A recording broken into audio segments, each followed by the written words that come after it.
江小姐，你哥哥去的地方太危险了，我父母年纪大了，我得给他们养老，所以我没办法帮你。听了我的话，江望舒抿嘴沉思了一会，给你父母养老，你觉得需要多少钱？我一愣，看来对方还存在着幻想。于是我看着眼前衣着普通的江望舒，决定狮子大开口，好让对方彻底死心，怎么也得200万吧。江望舒听到这个金额，摇了摇头，看到他为难的样子，我长舒了口气，这下应该是死心了。只是这挂金怕是不好张口要了。但让我没想到的是，江望舒接下来展现了前所未有的冷静。这不对，你应该说每个月或者每个季度多少钱能够用，而不是说一个笼统的整数，因为无论这个数值你说多少，都不可能100%够用。不如这样，我给你安排一个合理的方式吧，我会给你的账户做一个定期转账，每个月给你父母转3万元，直到你帮我找到我哥哥为止。你放心，我账户里的钱足够这样转款几百年。找到我哥哥后，我还会一次性给你200万作为酬劳。当然，这一切的前提是你答应并且全力帮我去寻找我哥。我会让我的律师做一个合理的合同出来，保证我们双方的权益。这下轮到我愣住了，这女人是玩真的？那她是不是精神病还重要吗？骗不骗人还重要吗？这世界上就没有什么比赚钱让家人生活好更重要的事情。想到这，我不再犹豫，好，先把第1个月的钱打了。第2天，专业的律师事务所将江望舒的请求做成了一份天衣无缝的合同。事情办完后，江望舒的眼中闪过一丝喜悦，他急不可耐地问道：“接下来我们要怎么做？”其实我也挺高兴，只要钱到位，怎么都成。但现在必须找点事做。我思索片刻，想到一个主意。现在我们去见见你哥那个女朋友。江望舒立马苦了脸，见她做什么？她现在都认为我是个精神病，根本不记得我哥这个人。而且她嫁人了，现在她有个6岁的儿子，我一点也不想见到她。他就是个叛徒。我听着一愣，你哥不是才消失1个多月吗？他哪来6岁的儿子？江望舒撅嘴摇头，我哪知道，反正我哥消失后，他就成了别人的妻子，好几年的那种。我眯着眼睛，这是真是越来越妖了。他应该是除你之外，你哥哥最亲密的人了。你的记忆还保留着，他的记忆被篡改了。把你们俩的情况对照一下，或许能找到一些线索。随后在一家咖啡厅，我们俩约见了秦书月和他的儿子。只看到这对母子的第一眼，我就隐隐觉得不对劲，但又说不太准为什么。秦书月从容平静地交谈着：“小叔，我只是做过你的家教，我们俩就是这样认识并成为好友的。你应该清楚，你说的事情不可能存在，那不现实，更不科学。你应该去看医生，医生会给你正确的答案。”估计江望舒真的认为秦书月背叛了自己的哥哥，看到秦书月的儿子，他就更来气，当场就要发飙。我急忙拦住他，问道：“秦女士，您结婚多久了呀？这孩子一定长得像爸爸吧？”提到孩子，秦书月满脸溺爱：“我们是奉子成婚，这孩子6岁，我也正好结婚6年了。都说儿子像妈，女儿像爸爸，这一点都不准。我家儿子跟他爸就是一个模子里刻出来的。”女人都爱聊孩子这个话题，总能让他们滔滔不绝。我们又聊了一会，期间我耍了点手段，拿到了秦书月和他孩子的头发，然后起身告辞。出了咖啡厅，江望舒看我的模样，满脸鄙夷：“就聊这么几句，能问出来什么呀？”我摊开手，这是秦书月和他儿子的头发，我刚才顺手摸过来的。江望舒疑惑地看着我：“你要头发干嘛？下降头吗？”我翻了个白眼，想什么呢？你能不能科学点？江望舒则用一种奇怪的眼神看着我：“你不觉得秦书月和他儿子一点都不像吗？”江望舒看了看我手中的头发，瞬间明白了我的意思。10几年前，有一个奇怪的女生找到我，说她唯一的家人消失了，甚至在这个世界上存在过的痕迹都被抹除了，求我帮帮她。可我是个只会坑蒙拐骗的算命先生，我的第一反应是让她赶快报警，可女孩却哭着说她已经试过了所有方法，求神问卜是她最后的希望。无奈我只好拿出一张纸，让她把脑海中出现的第一个字写在上面。对方下意识写了一个潘，我想了一会，准备把挂金先忽悠到手再说。潘字拆解开，分别是水、采、田，很好理解。采本身就有寻找的意思，水则会指地线西南，说明人在西南方向。番者异国外族也，有藩国之意，所以他应该不在国内，大概率是在缅越地区。我心里有些得意，缅北那地方吃人不吐骨头，有失踪人口往那边推准没错。没想到我的一番话让女孩眼睛一亮，对，你说的对，我哥在消失前一直在收集中缅边境原始森林的资料，你还能看到更多的讯息吗？我愣了一下，心想这也行，只能硬着头皮继续说下去。潘这个字的读音源于藏地文明，有着非常古老的历史，后来传播到世界各地，都与神话故事有关，像潘多拉和牧神潘。据传言，史前文明就消失在喜马拉雅与横断山脉之间。所以你哥是去那边探险了吗？女孩直接笑了起来，疯狂地对我说：“对，我记得我哥痴迷史前文明，所以我没疯，我没有妄想症，我有个哥哥，我真的有个哥哥。”听到这话我懵了，什么叫你真有个哥哥？你不就是来找你哥哥吗？什么情况？我隐隐有一种不太好的预感。过了一会，女孩才平息了情绪，跟我讲起事情的起源。她叫江望舒，她哥叫江承虚，父母早逝，是哥哥把她养大。江承旭是一名考古学博士，一直对史前文化非常着迷。他的梦想就是找到神的痕迹。父母还在的时候，对他管束很严，他没机会为自己的梦想付诸行动。后来父母走了，但因为江望舒那时还很小，哥哥更是无法分身。直到今年江望舒考上大学后，他才重新开始了对梦想的追求。2个月前，他告诉江望舒，自己将要去寻找神的痕迹。起初，他还会通过卫星电话给江望舒报平安，但是从1周前开始，江望舒再也没有收到过哥哥的任何讯息。江承旭是江望舒唯一的亲人，他无法想象失去了哥哥的世界会怎样，于是他选择了报警。但更可怕的事情出现了，户籍系统里根本没有江承旭这个人。不仅如此，江望舒周围的熟人，包括他哥的女朋友，都不记得江承旭的存在。听他说完，我满脸疑惑地看着他，很明显，眼前这位美丽的姑娘是个疯子。江望舒看出了我的想法，你也认为我疯了吧？我有些尴尬，看着这位美丽又可怜的姑娘，鬼使神差地说了句，在量子和超弦的世界，一切皆有可能。你讲述的事情很奇怪，但又不奇怪，只是相对不同的人而言。江望舒好像抓住了救命稻草，你知道吗？我也一度以为自己疯了，疯到无法辨别真实与幻想。但你刚才的测算与我的记忆一样，这不会是巧合，所以我没疯。那样真挚的亲情怎么可能会是假的？江望舒开始边哭边不停地碎碎念，我足足等了半个多钟头，他才哑着嗓子恳求道：“帮我找到我哥哥，好吗？这么多人中，只有你信我，而且你算得那么厉害，一定可以帮我找到我哥哥，对吗？我会给你足够的报酬。”我沉默着，虽然我也很想帮助他，但从一个精神分裂患者身上找到另一个人，那是医生才有的能力，我专业不对口啊。但是该怎么拒绝才能不刺激到对方呢？我思考了一会，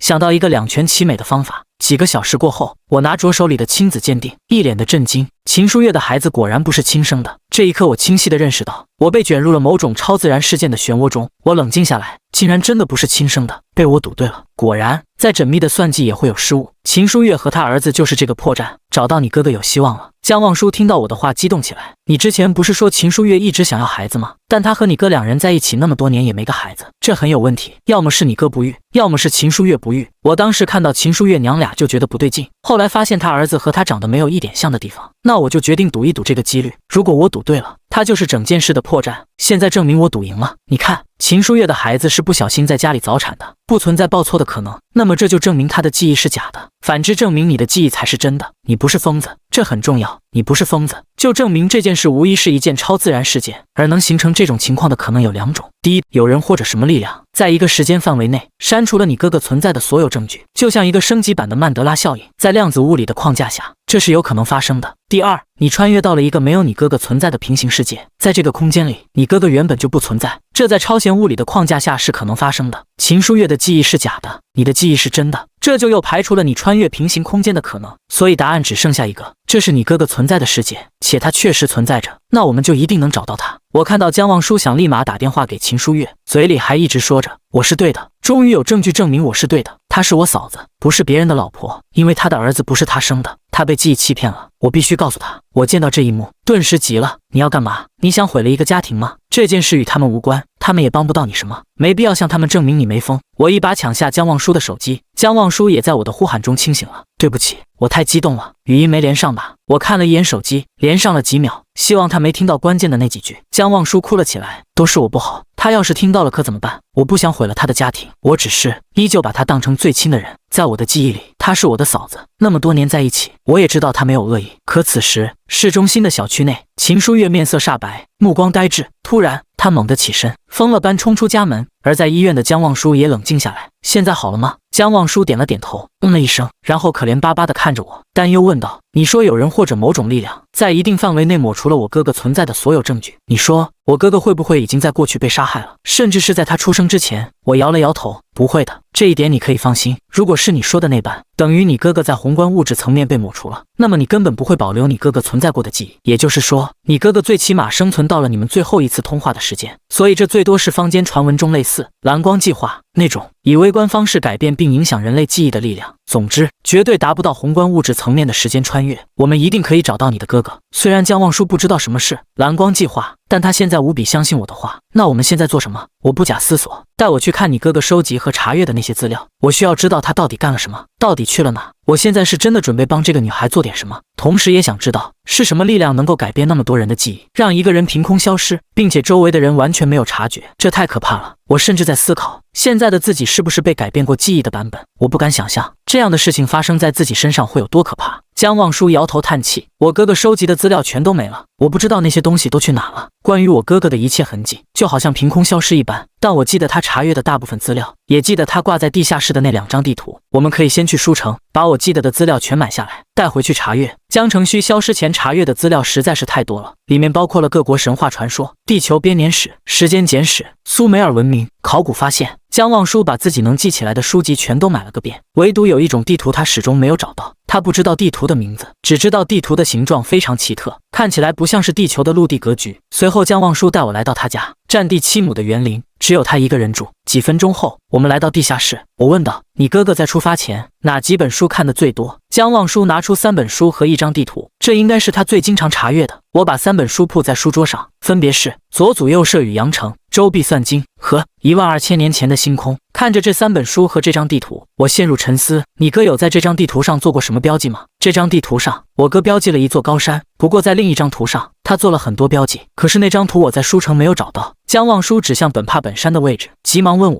我哥会是去了本帕本山吗？无法确定，不过我感觉不会那么简单。把你记得的另外那张地图的所有情况画出来，记得多少画多少。随后江望舒便画出一个轮廓，我看到这个轮廓后大惊。这张图是德国地质学家阿尔弗雷德·魏格纳通过大陆板块形状推测出来的地球原始地貌。盘古大陆，某位伟大的外国探险家曾说过，他不能带你找到金银财宝，但一定可以引领你找到神的痕迹。我想你哥是想依靠这幅图寻找神留下的痕迹。之前我还不知道这3本书之间有什么联系，但是看了这幅图之后，我知道你哥为什么主要查阅这3本书了。江望舒好奇问道：“这幅图和这3本书有什么关联吗？”当然有关联，在盘古大陆时代，地球是没有赤道倾角的。根据这些资料，可以推测出古往今来的立地之证，从而寻找到神的痕迹。而这幅图上的本帕本山，应该就是你哥哥去的地方。江望舒看到我点的位置，激动道：“我哥好像标记的就是这个位置。”我得意笑道：“如果我猜的没错，这是一条路线图，根据这张图就能找到你哥哥。”江望舒欣喜道：“你只是个风水先生，怎么会懂这些？”我耸了耸肩，就是要风水先生才能懂这些知识。我摸着下巴，我还有一个疑问，为什么你的记忆完整保存，而其他人的记忆都被篡改了？如果某个力量要抹除你哥哥存在的证据，那么首先第一目标就应该是改变你的记忆，但你的记忆却完整保留了，是不是很奇怪？江望舒的表情也开始凝重起来。是啊，他甚至都能给秦书月安排一个家庭，一个假儿子，为什么保留了我的记忆？我思索片刻，会不会你才是他的真正目的？保留你的记忆，就是为了让你去寻找你哥哥。如果是这样，你还敢去找你哥哥吗？这个猜测让江望舒很震惊，甚至有着浓浓的恐惧，但他依旧毫不迟疑地点头：“我会去，再大的坑我也会跳下去。”好吧，你身上有没有什么带有磁场的贴身物品？听我说完，江望舒恍然大悟，下一秒拿出了一个挂坠，这是我哥送给我的。他说这挂坠的材料很稀有，甚至还没有被命名，是100年前圆明园丢失的物品之一，也不知被我哥用什么办法弄回来的，说是重宝，让我时刻带着，确保别丢了。我沉吟道：“看来就是这挂坠保护了你的记忆不被影响，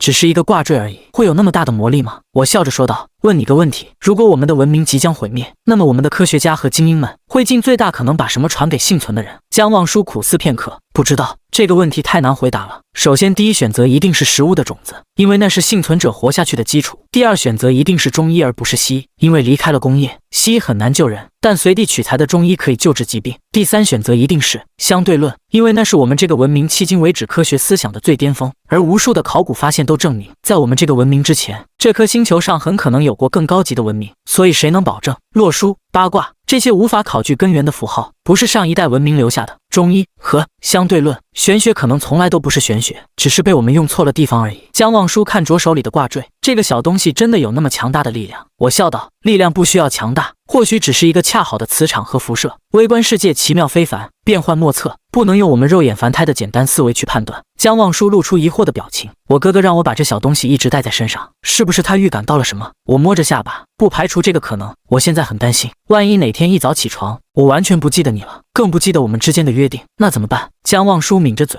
从现在开始，你要和我形影不离，包括晚上睡觉也要在我身边。听闻此话，我呆若木鸡。随着时间的流逝，傍晚我们在同一张床上睡去。第二天一早，江望舒便对我说道：“我们可以准备出发了。”我皱起眉，看来对于原始丛林的危险，你是一无所知。之后我拿出准备好的单子，这是进入原始森林需要的物品，你找人去准备好。江望舒点点头，表示没问题。我还需要去精神病院办理出院手续。半小时后，我们来到主治医生的办公室，办理好手续便离开了。可就在离开医院的途中，一个徒手提着石凳的奇怪少女却一直盯着我，而当我看向她时，她又装作若无其事。我们回到家时，我需要的武器装备也已经准备好了。江望舒带我来到一辆房车前，我们准备的装备无法带上公共交通工具，只能自己开车去。我现在就想出发，对此我没有异议，随即检查了一下装备，其中我最喜欢的是一把长枪，一看就是老物件。江望舒也给自己配备了一把复合弓，确认无误后，我又回自己家拿了铜钱和桃木剑等物品。江望舒见此很是不解，咱们能用到这些东西吗？这叫有备无患，万一你哥找的是一座有粽子的古墓，这东西不就派上用场了吗？随后我们开车一路疾驰而去，一直开了4个小时，到达一个服务区。我刚下车准备休息，便有一个鬼鬼祟祟的男人走到我面前。兄弟，我一路上一直跟在你后面，我看到你的车顶一直有一个人，又恐怖又诡异，我的心里实在难安，所以想着必须告诉你，我敢肯定我没有看错，你检查检查吧。说完他便悻悻地走了。听闻此话，我皱起了眉，连忙对他说了声谢谢，看他的样子应该不是骗子，于是急忙检查了一遍车子，并没有发现人的痕迹。可当我摸到我们的睡袋时，却发现了诡异的地方，睡袋居然还散发着余温，明显是之前有人躲在里面，之前确实有人藏在咱们的车底，可能刚才趁机跑了。江望舒有点害怕，是什么人跟踪我们呢？我沉默片刻，如果和寻找你哥有关，那么就不能排除你哥的消失是人为的，也就意味着接下来的路会很危险。江望舒有些受惊，那我们怎么办？只能趁现在没人，我们马上离开。几个小时后又开了很远，我们再次来到服务区休息，然后去超市买了一些物资。可当我们回到房车时，却看到车前站着一个女人。我一愣，你怎么在这？此人居然是秦书月。我知道你们要去做什么，带着我一起，我也需要真相。看来之前那个电话还是被秦书月听到了重要信息。江望舒非常内疚，对不起，我对不起你。秦书月打断他，我不接受你的道歉，也不会原谅你。你毁了我的生活，哪怕那一切都是假的，但依旧是我的幸福，而你毁了我美丽而幸福的骗局，一切都回不去了。见此一幕，我头都疼起来了。秦小姐，无论怎么说，这件事都是我们不对，但事已至此，我认为你应该冷静下来。我和江望舒要去的地方很危险，我虽然有一些丛林生存的经验，但是照顾2个女生真的做不到，所以我建议你在家等待，回来后我会第一时间去找你，把我们得到的所有消息与你共享。秦书月摇摇头，待在家里我会疯掉，至于丛林危险，我现在连死都不在意，还会在意危险吗？而且我是个医生，在荒野里，你们肯定有用得到我的地方。我知道小叔给了你钱，我也可以给你。听闻这话，我叹了口气，不说什么钱不钱的，医生我们确实需要，那你就跟着吧。3天后，我们终于到达原始丛林的边境，我决定在这附近寻找一个熟悉山路的向导。可现在这个节气，正是山里瘴气最浓、毒性最大的时候，根本没有人愿意当我们的向导。我们整整找了半天，终于找到一个向导，这人叫蒙绕，据说是这里最胆大的猎人，凭借着向导的工作挣了不少钱。准备好后，我们便向着森林出发。走了几个小时，天变黑了。蒙绕说道：“天黑赶路会死人的，明早再出发。”于是我们就地休整。我看着渐渐升起的雾气，对蒙绕说道：“这是不是毒瘴？”蒙绕笑着回答：“这不是毒瘴，毒瘴是成团的，样子很明显，这只是普通的雾气。”说罢，蒙绕就掏出一根烟杆，抽起烟来。没一会便传来一股刺鼻的烟味，我不由得皱了皱眉。我去上个厕所，回来后我又跟蒙绕聊起天来。大哥，现在每年进山的人多不多？蒙绕摇头，不多，1年就1、2波。那今年咋样？我们是进山的第1波吧？今年还可以，你们这都是第3波了。几天前有一伙年轻人进山，不过没找我们当地人做向导，不知道是干啥的。大概2月前还有几个小伙子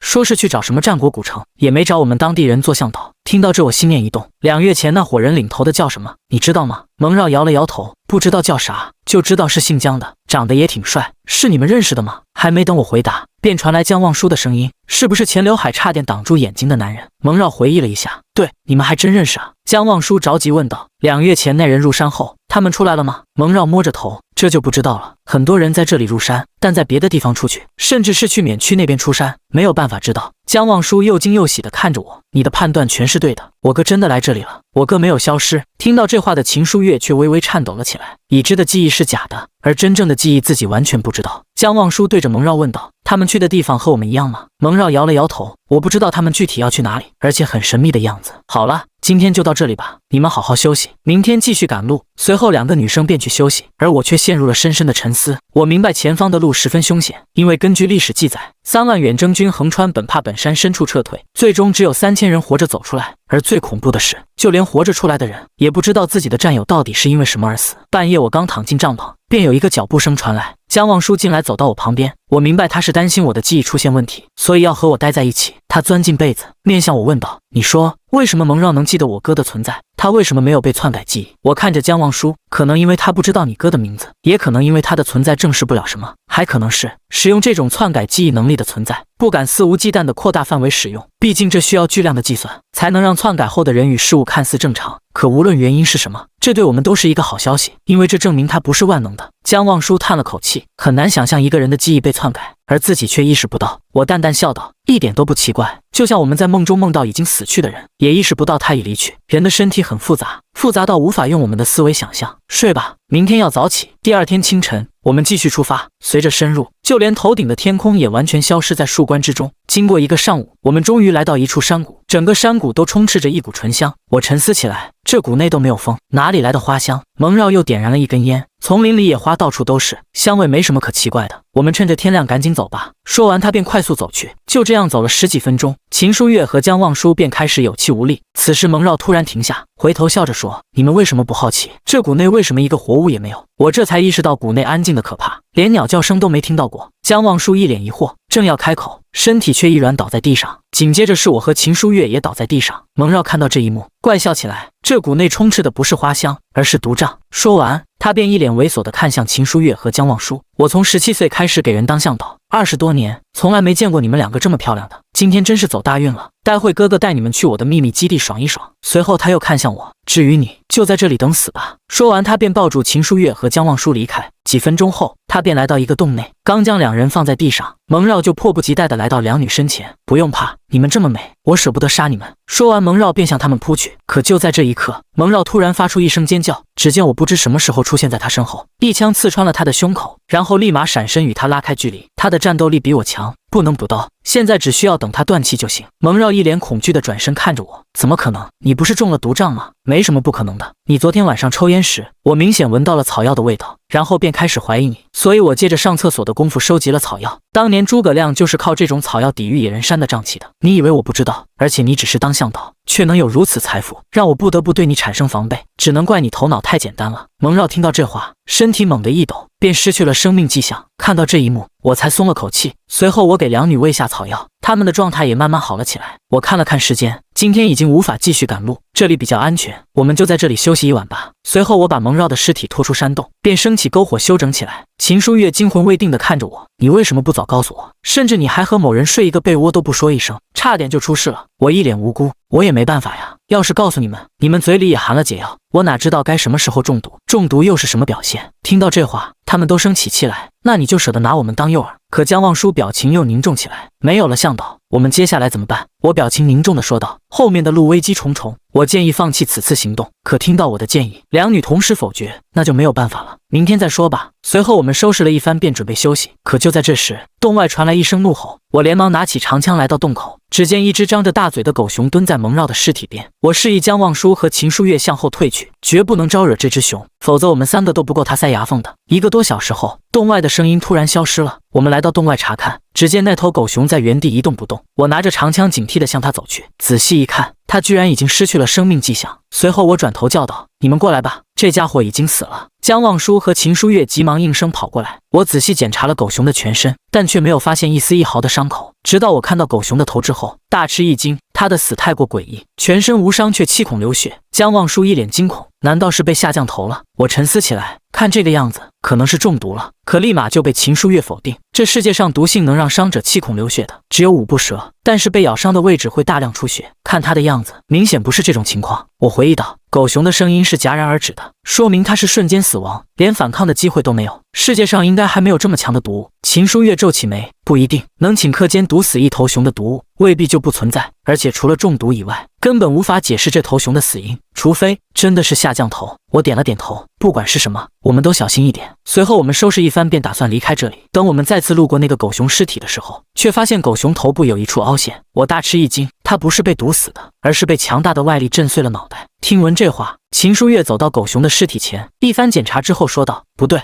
它的头骨是完整的，但是脑袋内部已经变成渣了。”我越发觉得不可思议起来，难道是有什么东西钻进了他的脑袋，搅碎了他的脑子？秦书月也无法给出答案，不是物理外力导致，但却能使脑袋内部碎成渣。这件事已经超出了我们的理解范围，这一幕让我感到了深深的恐惧。我严肃地看着姜望舒，我不怕毒瘴，我也不怕毒虫毒蛇，但现在我们面对的是一个未知的存在。姜望舒，我们不能继续深入了，不能为了找你哥，把我们3个人的命搭在里面。我们回去吧。姜望舒咬着牙，不，我不回去，也不怕死，我要找到我哥，你答应我的，要带我去找我哥，你不能反悔。听到这话，我升起一股无名火。你不怕，我怕，未知永远是最可怕的，我是绝对不会继续带着你们深入的，有能耐你自己去。说完，我看向秦书月，你跟不跟我走？秦书月苦笑道，回去干嘛？在虚假的记忆里假装幸福，还是痛哭流涕？不找到真相，那我活着还有什么意义？我无能为力。随后便向回去的方向走去。秦书月和姜望舒也朝着相反的方向走去。可就在我们离开后，又一头巨大的狗熊缓缓来到这里，在小狗熊尸体的旁边低吟着，发出了一声惊天的怒吼，然后向着两女的方向走去。我咬着牙走在路上，理智和感性一直折磨着我，拿出3枚铜钱，打算为自己算一卦，遇事不决，量子力学。可我连算4卦，居然连续出现了4个动摇，变卦为雷水解卦，寓意为无路可走时立即回头，有路可走时继续前进。可现在这种情况是有路还是无路？此刻的谷内，姜望舒和秦书月还在继续前进。秦书月看着哭泣的姜望舒，不要想他了，他没有回来的理由。姜望舒咬了咬牙，跟着秦书月走去。几分钟后，他们终于走出了山谷，来到一条河流前。秦书月严肃地看着地图，绕过去估计是不可能了，只能横渡。我们得弄些漂浮物，保证我们不会沉下去。姜望舒看了看四周，最终发现了一节枯木，这个应该没问题，咱们试试。随后两人将背包放到木头上，便扶住枯木向前走去。可没走几步，他们便向下沉去。下一秒，枯木突然失去控制冲了出去，瞬间脱离了他们的掌控，两女直接被抛进了水中。恐惧的情绪占据了他们的全身，一次次的努力把头伸出水面，却又一次次失败。短短几秒钟，他们便感觉意识越来越模糊，恍惚间，他们似乎看到一个影子出现在面前，随后便失去了意识。秦书月再次醒来时，发现自己和姜望舒身处在帐篷内，身体还裹在睡袋中。他感到自己的胸口传来阵阵疼痛，看来是有人给他们做了心肺复苏。就在这时，姜望舒也缓缓醒来。见此一幕，秦书月示意他不要说话。姜望舒点点头，小声说道：“书月姐，咱们现在怎么办？外面的人应该是好人，要不咱们打声招呼？”秦书月点了点头：“您好，你可以进来吗？我们想当面感谢你的救命之恩。”帐篷外的我听到秦书月的声音，便拿着草药水进了帐篷。看到我的身影，姜望舒先惊后喜：“你们俩的装备已经被冲走了，药品和食物几乎都没了，你们还要继续前进吗？”两女沉默了一会后，便坚定地点了点头。我对于这个结果并不惊讶，便出去做了一锅大乱炖。经过一番休整，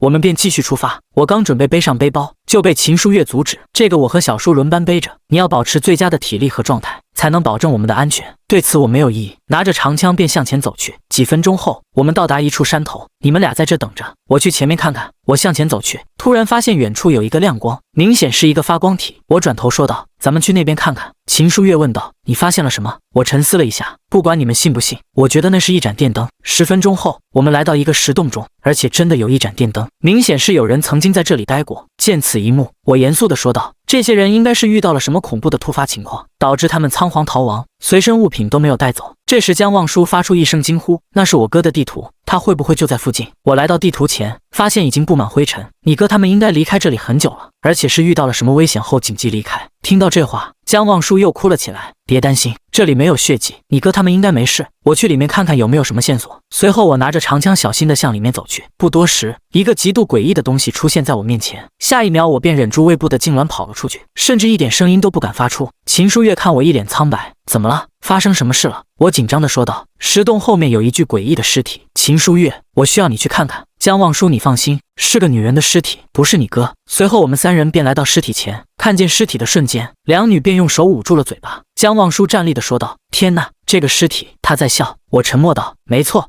而且笑得很开心，并且这只是其中一个诡异的地方。这时，秦书月仔细地观察了一下这具尸体，这竟然是一具干尸，这怎么可能？这里的湿度这么大，不可能会形成干尸。我点点头，而且他身上没有任何伤口。随后，秦书月看了看干尸的腹部，太不可思议了，消化系统没有摘除，没有填充干燥剂，却能形成这种程度的干尸，太诡异了。我们三人都紧张起来。这时，秦书月拿出一把手术刀，切开了干尸的皮肤。这怎么可能？尸体是从内部开始流失水分，而且流失速度非常快。听闻这话，我一愣，这怎么可能？你确定吗？秦书月严肃地点了点头。人的皮肤非常特殊，它是人体最大的组织，而这具尸体的皮肤完全脱水干燥，但却还存在大量油脂，说明不是从外部开始脱水的。江望舒疑惑道：“可是外部没有伤口，怎么让尸体从内部脱水？”秦书月沉吟片刻，或许是有伤口，但不在表面。说着，他又仔细观察起来，他的七窍位置都有明显的伤痕。我摸着下巴，也就是说，有什么东西顺着这个人身上的七窍钻进去，迅速地吸干了他体内的水分，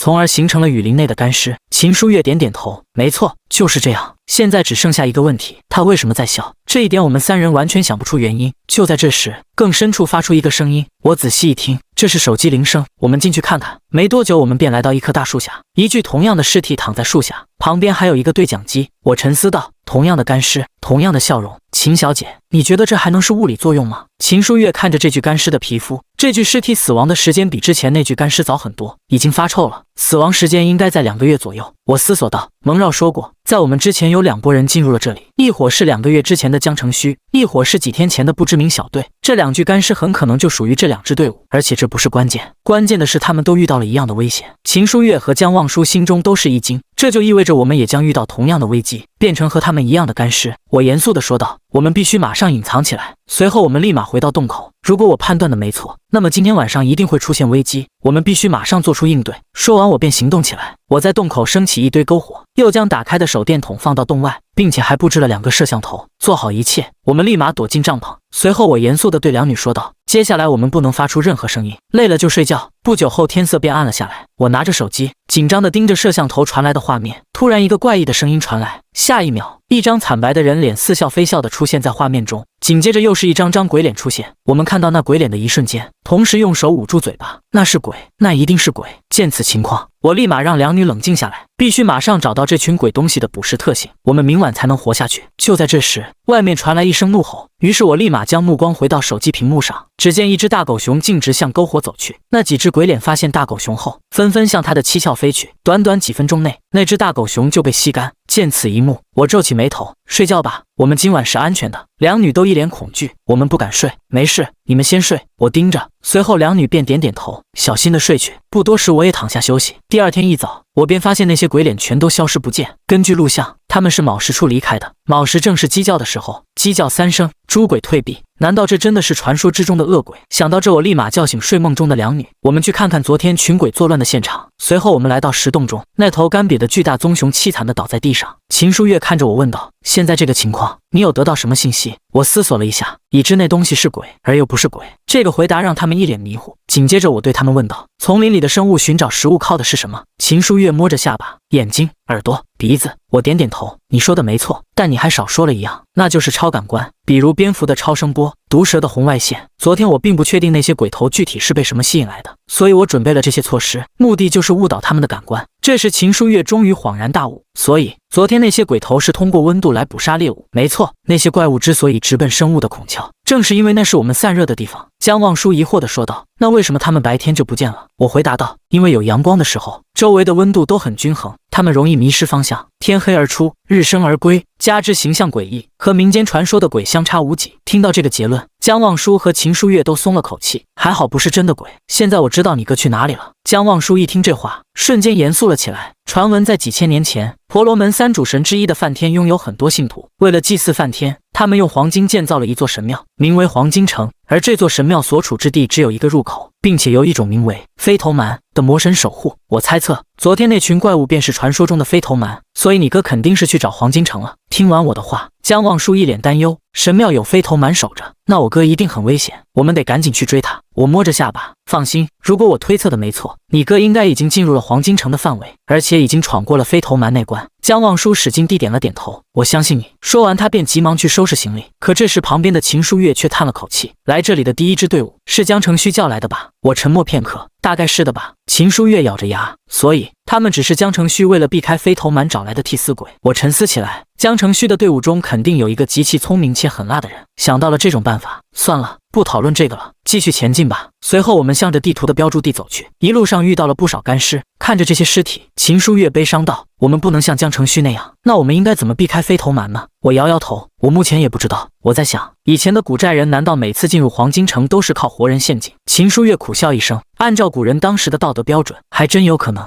我一脸无奈，那我们只能硬闯。我刚说完，就发现秦书月脸上出现一个诡异的笑容。我一回头，看到江望舒也带着一样的笑容，并且嘴里还念叨着：“我找到哥哥了，我找到哥哥了。”我顿时心中一惊，因为他们脸上的笑容跟那些干尸一模一样。见此一幕，我立马将他们用绳子绑起来，看着他们诡异的笑容，我头都大了。正在我烦闷之时，突然下起了大雨，我立马将帐篷支起来。我刚收拾好，江望舒便安静下来。我这是怎么了？秦书月也一脸疑惑地看着我，为什么把我们捆起来？我无奈地说道：“先进帐篷再说吧。”我钻进帐篷后，对他们说道：“我现在终于知道那些干尸为什么都带着笑容了。”听到这话，两女同时问道：“你怎么知道的？”我严肃地说道：“他们中了一种麻醉神经的毒，这种毒会让人产生幻觉，眼前浮现的都是能让自己开心的画面，而就是因为你们刚刚产生了幻觉，所以我才将你们都绑起来了。”江望舒疑惑道：“我们没有接触那些飞头蛮，怎么会中毒？”秦书月思索道：“应该是粉尘残留，飞头蛮身上的毒素是通过粉尘传播的。”我点了点头，没错，所以大雨一浇，你们就清醒了。秦书月沉默道：“但是我们俩都中毒了，为什么你没事？”我平静地说道：“你知道 DMT 吗？”秦书月点头，那是一种神经递质，每个人身上都有极微量的存在。问这个干嘛？我接着说道：“我曾经参与过一次非洲探险，在那次行动中，我的身体受到了严重的伤害，甚至连我的记忆都出现了问题，并且导致我体内的 DMT 是正常人的9倍。”秦书月一脸震惊，所以你的身体已经可以抵抗这种毒素，怪不得你这么聪明。听闻我一愣，这个还和智商有关系？秦书月思索了片刻，准确来说，应该是和智慧有关。据说发明家特斯拉和数学家拉马努金都是你这种体质，并且根据记载，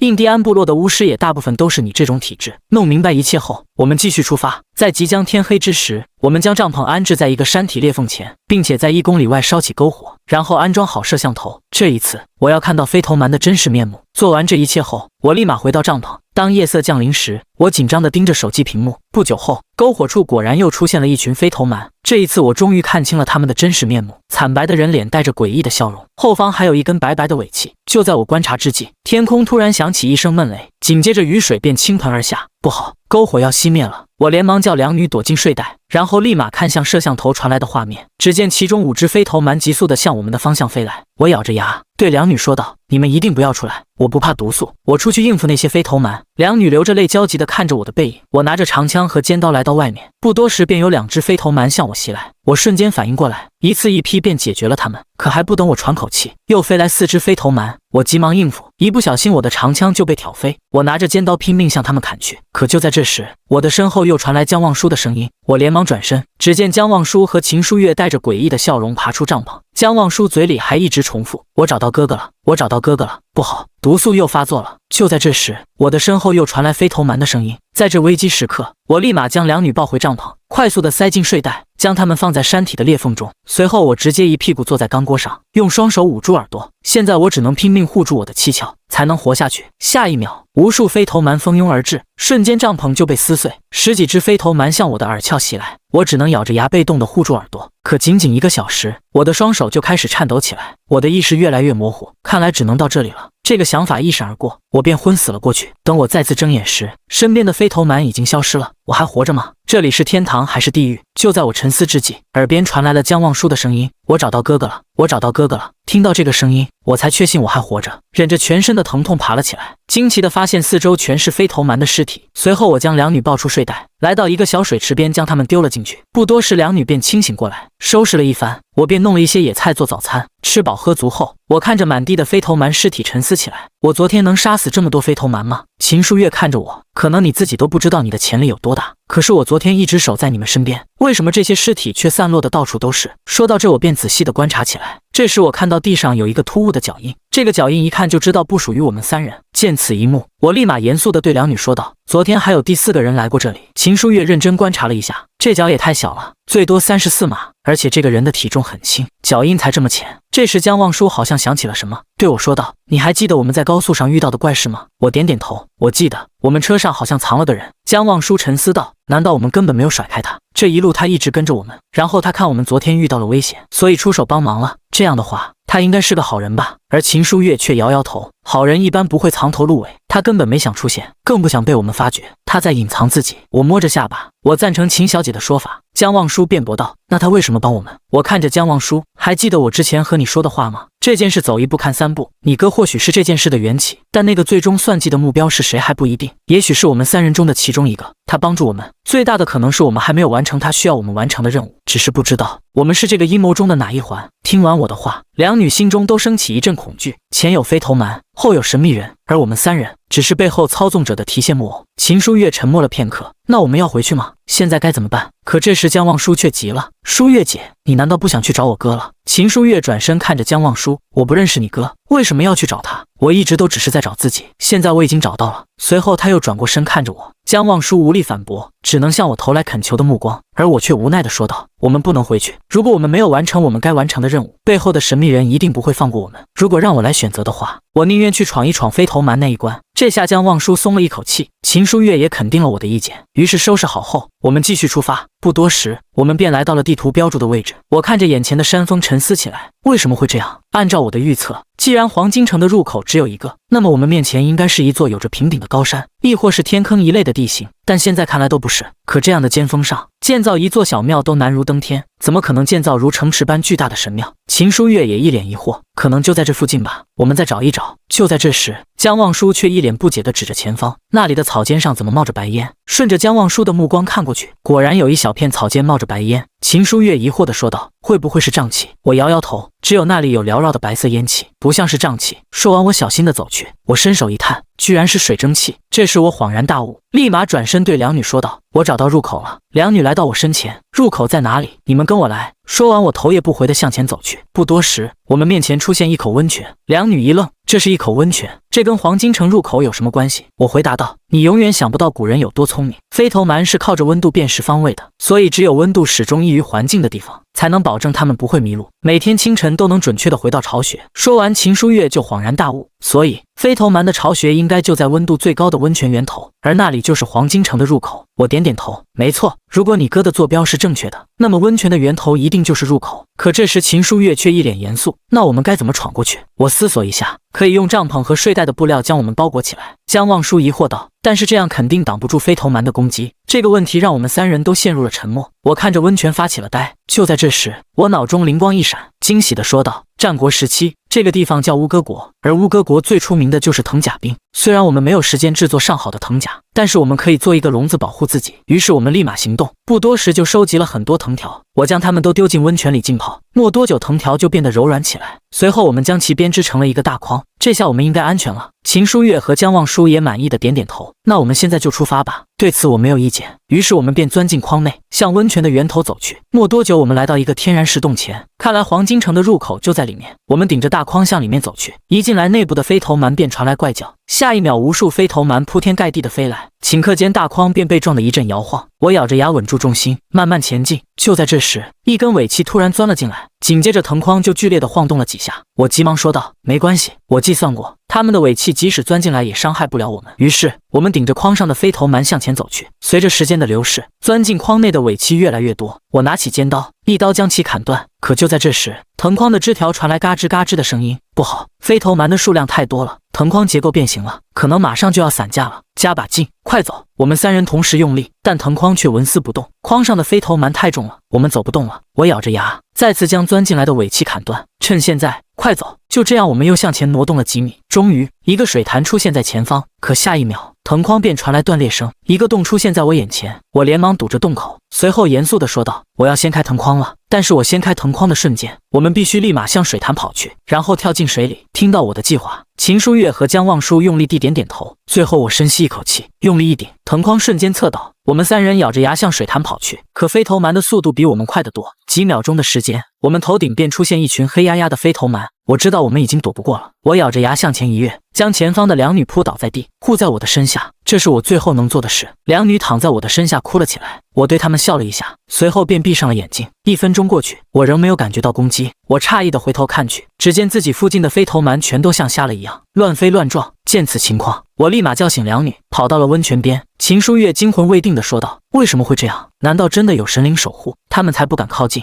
我沉思了一下，人用眼睛观察万物，是因为事物反射光谱的不同而呈现不同的颜色，但若被强光突然照射，则会暂时失明。飞头蛮现在也是同样的情况，温泉入口处的高温导致他们瞬间失明，所以才落荒而逃。听完秦书月松了口气，古人的智慧真的了不起，这样的自然规律都能被他们利用，让飞头蛮守门，但却使他们永远无法闯入。好在现在我们逃过一劫，但是这个地方怎么可能可以建造一座黄金城？就在我们疑惑之际，江望舒突然说道：“这里有吃完的罐头。”我的目光向下看去，果然发现了一个瓶子和几个罐头，看来这些是你哥他们留下的。随后我捡起地上的瓶子，顿时一股浓烈的草药味传来。这时秦书月从我手里拿过瓶子，沉思了一下，这是亚马逊丛林里印第安部落的死藤水。在我的记忆里，自己曾在一个研究大脑频率的团队工作，我主要是负责药物类的化学分析，而这个死藤水就是我的研究项目之一。听他说完，我急忙问道：“这个死藤水的作用是什么？”秦书月略加思索，它是部落的巫师沟通神灵的时候用的，因为死藤水可以调整人类大脑的接收频率，巫师在服用后，意识会发生不可思议的转变，从而看到我们看不到的东西。我陷入沉思，只有一个玻璃瓶，证明只有一个人服用了死藤水，但是看这里罐头盒的数量，最少是5个人。秦书月肯定道：“其中一定有个巫师，因为只有巫师才能在服用死藤水后保持清醒的看到另一个世界。”我点点头，果然我们是被算计来的。你认识死藤水，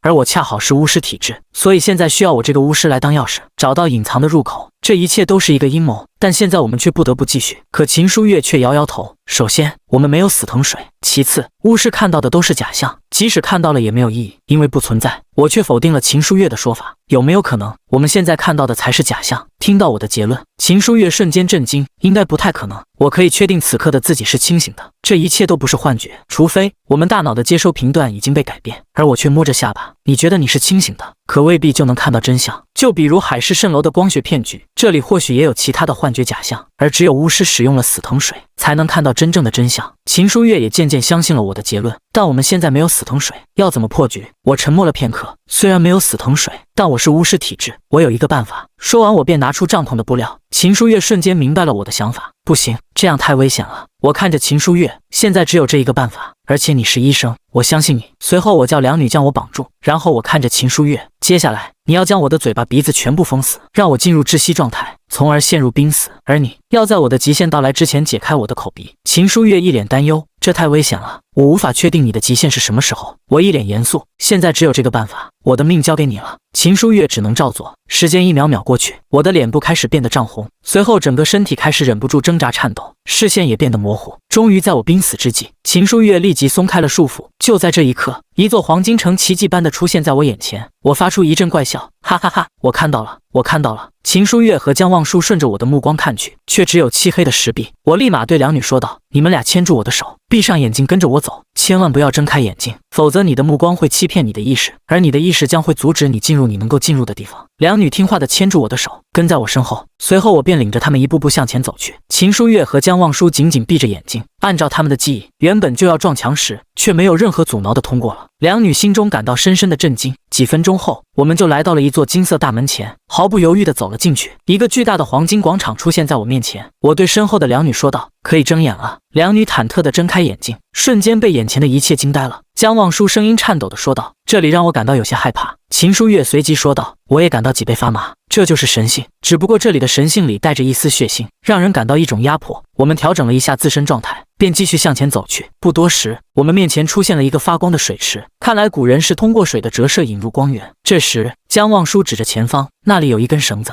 我顺着手指的方向看去，应该是你哥他们留下的。我们过去看看。我们来到绳索下方，你哥他们应该没在这神庙内逗留。我要爬上去看看，确定一下他们的去向。可我看到神庙的全貌后却震惊了，这居然是伏羲的先天八卦布局。于是我满脸疑惑地回到地面。你们说，梵天的神庙为什么有伏羲的先天八卦布局？听闻这话，一向呆傻的江望舒居然开口了。伏羲和梵天应该是有联系的，我哥对这方面做了很多考证，他们发现伏羲和梵天有很大的相似性，具体我已经忘记了，反正他们俩挺像的。我沉思起来，难道古寨人把这俩大神当成一个神了？听闻秦书月却惊喜地说道：“我有个猜想，你们跟我来。”于是秦书月又带我们回到池水边。你们觉得1000多年前的古寨人能有这样的科学技术，建造这样的发光石吗？听秦书月这样一说，我茅塞顿开。所以说，这座黄金城只有一部分是古寨人建造，而这空山里的八卦形轮廓是天然形成的。古寨人的巫师机缘巧合地发现了这里的神迹，于是在这里建造了梵天的黄金城。说到这，我又看向江望舒，你哥之所以对比伏羲与梵天两位大神，是因为他靠谱星图和盘古大陆确认这里有神迹，但这个天然神迹又恰好被古寨人的黄金城占据，这让他们团队对自己的判断产生了怀疑，所以才会专门做对比。我不知道他们对比的结果是什么，但我很确定他们已经找到了答案。听完，江望舒急忙道：“那我哥在哪？”我指了指脚下说道：“如果没有这座神庙，那么这里原本应该是台，是真正的史前神迹，而台的作用就是为了镇压真正的邪神。就比如传说中的五帝台，是大禹杀死香柳后，用来镇压香柳尸身所建造的。所以现在我们脚下一定有个很危险的邪神。”听闻此话，江望舒焦急道：“那我们快去找我哥，好不好？”我摇了摇头：“别急，我大概知道入口在哪，但我们必须做一下准备，吃点东西恢复一下体力，下面肯定会很危险，所以我们才一进入这里就感觉到一种压迫感。于是我们原地休整了一晚。第二天，我看着手里的铜钱，这里本是山体内部，当以艮山为根，天地定位，雷风相搏，水火不涉，山则通气，艮为阳土，当胜阴经，兑则生门，定在对卦之处。确定好了方位后，我带着两女来到水池边，这里一定有机关。此地的属性为阴经，阴经最怕火，见火则引。说完，我点燃帐篷的布料，往池里一丢，果然火焰瞬间燃烧起来。下一秒，一阵咔咔咔的铁链声传来，不远处一个地下通道入口随即出现。看着黑乎乎的洞口，我们三人不约而同地拿出一颗夜明珠，向下走去。一进来便感到一股阴风袭来，随后入口的大门便自动关闭。我们看着墙面上的壁画，感到一阵战栗。古寨人好残忍，他们把战败者的首领直接分尸了，而且还埋葬在不同的地方。江望舒好奇地说道：“这个被分尸的首领都没有血液。”我低声说道：“这个首领可能不是人，咱们快点走吧，这里不是个好地方。”说完，我便向前走去。不多时，一个大门出现在我们面前，这门感觉好恐怖。我严肃地说道：“当然恐怖，这是鬼门关，都小心一点。”随后我们谨慎地走进大门，通过后，一条小河出现在我们面前，上面还停了一条木舟，这是黄泉水和摆渡舟。秦书月沉思了片刻，这种木舟我见过，在江南水乡博物馆那里有一条良渚文化时期的木舟，和这个几乎一模一样。据说那木舟有5000多年以上的历史，而眼前这个木舟最少是在12000年以前。江望舒疑惑道：“什么样的木头，在水里泡1万多年还不腐烂？”我沉思了片刻，看不出这是什么木质，但是古寨人的这个设计很巧妙。乘船人到岸上后，船还会自动回到这里，看来我们是需要乘船上去。说完，我们便上了船向上游划去。可我们刚离开，便有一个黑影出现在原点。此时我们已经来到岸边，然后我叫两女一起将船拉上岸。秦书月疑惑地问道：“我们又走不了回头路，把他弄上来干嘛？”我严肃地说道：“你们忘了我们后面还有一个人吗？在不清楚他的身份之前，我们必须想尽一切办法甩掉他。”听完，两女恍然大悟，可是船下有链条，我们无法拉上岸，于是我只能将船边的装置损坏。做完这一切，我们继续向前走去，终于来到一个灯火通明的石洞中，可下一秒就传来一股血腥味。我们仔细辨别一下，便发现前方躺着一具尸体。江望舒急忙道：“那是我哥他们团队的衣服。”我小心地走向前去探查，他的颈骨已经断了，看来是受到了巨大的钝性撞击，不过周围没有其他血痕，队伍的其他人应该没事。说完，我将尸体身上的装备搜寻了一番，发现了3个罐头和一个手电筒，于是我决定原地休整，吃点东西，然后对两女说道：“我们轮流休息一会。”可我刚睡下没多久，就被江望舒叫醒，随后他颤抖地说道：“那个尸体在动。”听闻，我和秦书月瞬间清醒。当我们将视线看向那个尸体时，对方突然弹起，一双死灰色的眼睛向我们看来。见此情况，我咬着牙立刻向他袭去，下一秒手里的匕首便插进了他的眼眶，可他却没有任何反应。于是我急忙转身大喊：“快跑！诈尸了！”这家伙还在适应这个身体。我立马向两女跑去，但那鬼东西的速度太快，瞬间便追上了我。下一秒我便被他掀飞出去。两女见此情况，不约而同地向我跑来，想接住我，可我落地的惯性太大，两女直接被撞倒，石壁上的火把也随之掉到地上。然而那个诡异的尸体不管不顾，径直向秦书月冲去。见此情况，我拿出口袋中的布料，沾上火焰，立马也向秦书月跑去。就在尸体即将触碰到秦书月的前一刻，我一把火丢到尸体身上，瞬间火焰便布满了他的全身。趁此机会，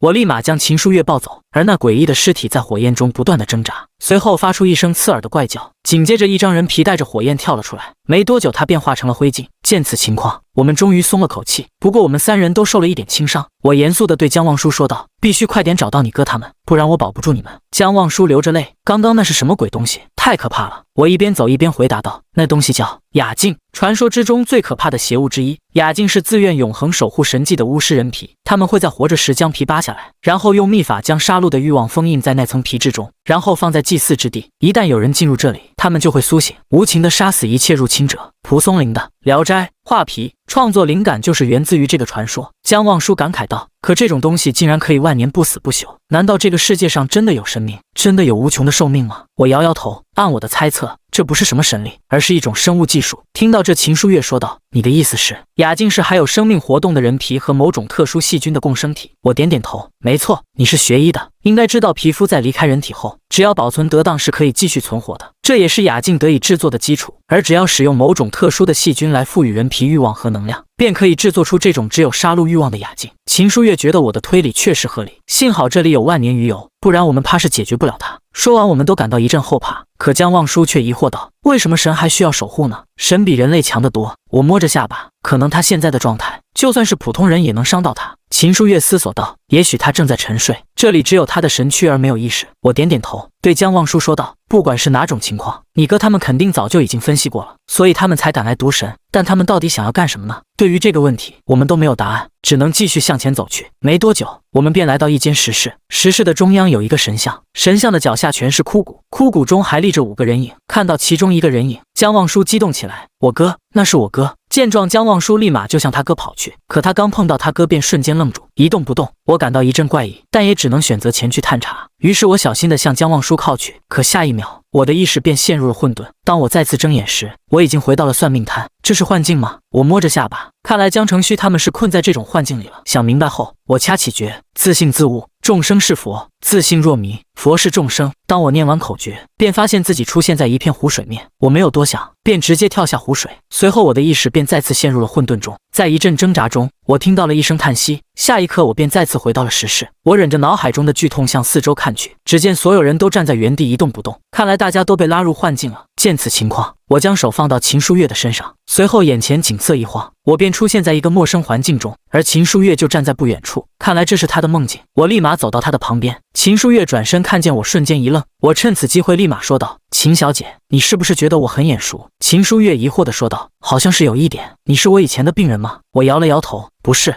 我是你的梦中人。”秦书月冷笑了一下：“我已经结婚了，孩子都6岁了。”我微微一笑：“你大腿内侧有一颗小痣。”听闻，秦书月瞬间一惊：“你是怎么知道我的隐私的？”我表情严肃：“秦小姐，你难道还不明白吗？这里是你的梦境。”秦书月皱起眉：“你有病就去医院。”我没有继续解释，直接拉着他来到一个超市。“秦小姐，如果你能把超市的灯关上，我就放你离开。”随后他一脸嫌弃地走到开关前，可下一秒秦书月便惊呆了，因为无论他如何努力，都无法关掉超市的灯。我看着秦书月说道：“有研究证明，只有10%的人能在做梦的时候知道自己在做梦。很显然，你不属于这10%，而这10%的人里，只有1%的人可以改变和创造自己的梦。他们的梦被称为清明之梦，但即便是这1%的人，也无法做到在梦中开灯关灯。”这时秦书月恍然大悟：“是梦，这真的是梦。我想起来了，你是怎么进入到我的梦中的？你来干嘛？”我微微一笑：“当然是来救你的，我可不想你成为那神像下的枯骨。现在我们就离开这里。”秦书月急忙问道：“那我们要怎么做？”我面无表情地说道：“就像我们进入黄金城一样。窒息，你记住，不要离开我身边。”说完，我便让秦书月将我的口鼻捂住。又是一阵挣扎后，我回到了石室。我立马对着秦书月喊道：“醒醒，快醒醒！”听到我的声音，秦书月终于醒来。见此一幕，我松了一口气。“你在这里等着，不要触碰任何人，我去把江望舒弄醒。”秦书月乖乖地点了点头。随后我便将手搭在了江望舒的身上。下一秒，我的眼前顿时一黑，而此时的江望舒面前正站着一个男人。“傻丫头，他不会来的。”他若是没有进入梦境，看到你出事了，肯定不会为了那点钱冒险。可若是他进入了梦境，我不认为有人能破除这样的梦境。随后他叹了口气，早知道以前就不让你跟着我做清明之梦的训练了，否则也不会这样绝望的活在梦里。可江望舒却咬着牙，他一定会来的，而且他一定有办法带我们出去。对面的男人无奈地说道：小叔，永远不要如此相信一个人，那样你会失望的。可男人的话还没说完，江望舒便惊喜地叫道：他来了，他来了。说完，江望舒便急忙来到我身边，而江望舒身边的江承旭却一脸惊讶：你是怎么进来的？我没有跟他们多说废话，直接拉着他们来到湖边跳了进去。一阵混沌后，我又回到了实室，然后我故技重施地对着江望舒喊道：醒醒，快醒醒！没多久，他们俩便清醒过来。江承旭一醒来便对我说道：这个神像不简单，一靠近便有强烈的催眠效果，而这附近的枯骨应该都是死在了自己的梦中，咱们先离他远点。随后我们便远离了神像，在外面休息了一会。